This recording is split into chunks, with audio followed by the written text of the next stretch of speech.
corner, which means you'll be pulling tee shots and slicing tee shots, one fairway over, two fairways over.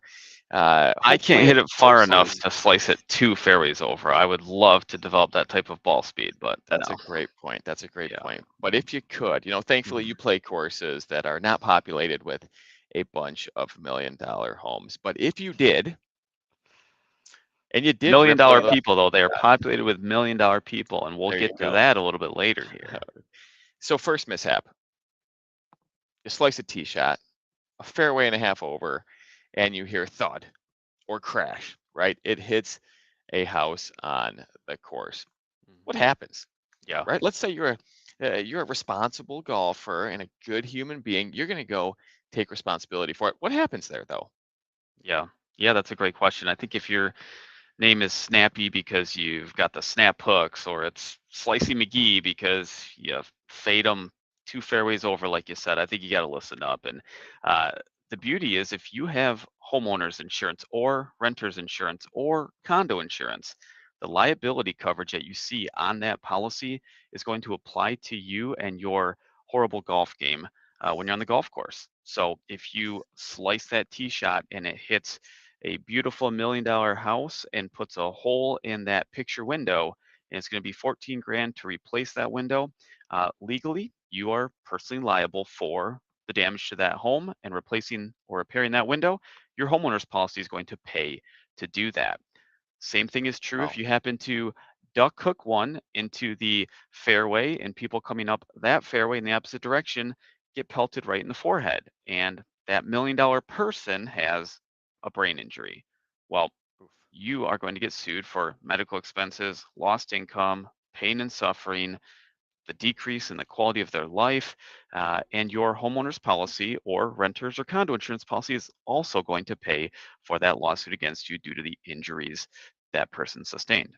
Well, I've had some really bad days on the golf course. None that are that bad, thank goodness.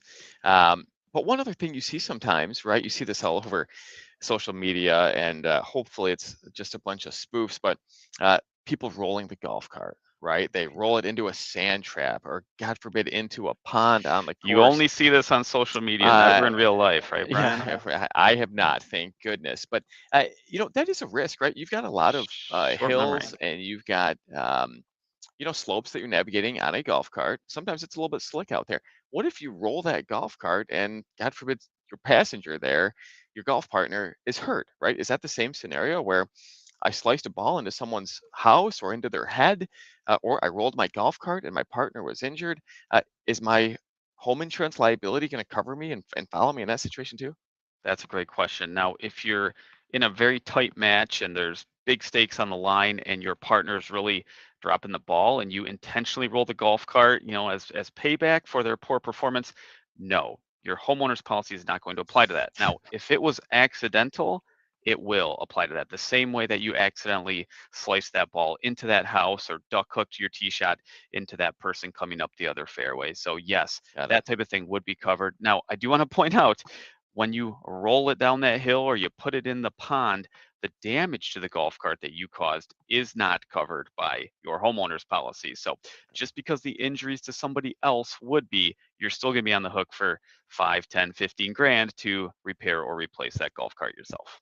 Got it. Okay. All right. Well, we're not going to remember all those specifics, right? We're going to go out there and have a good time on the golf course. But this is a great reminder that having quality insurance coverage and having some understanding of how that applies to your everyday risks and some of your hobbies can really help you to enjoy that event and that experience out on the golf course. Right here in Michigan, we got a lot of golfers, great courses all over the place.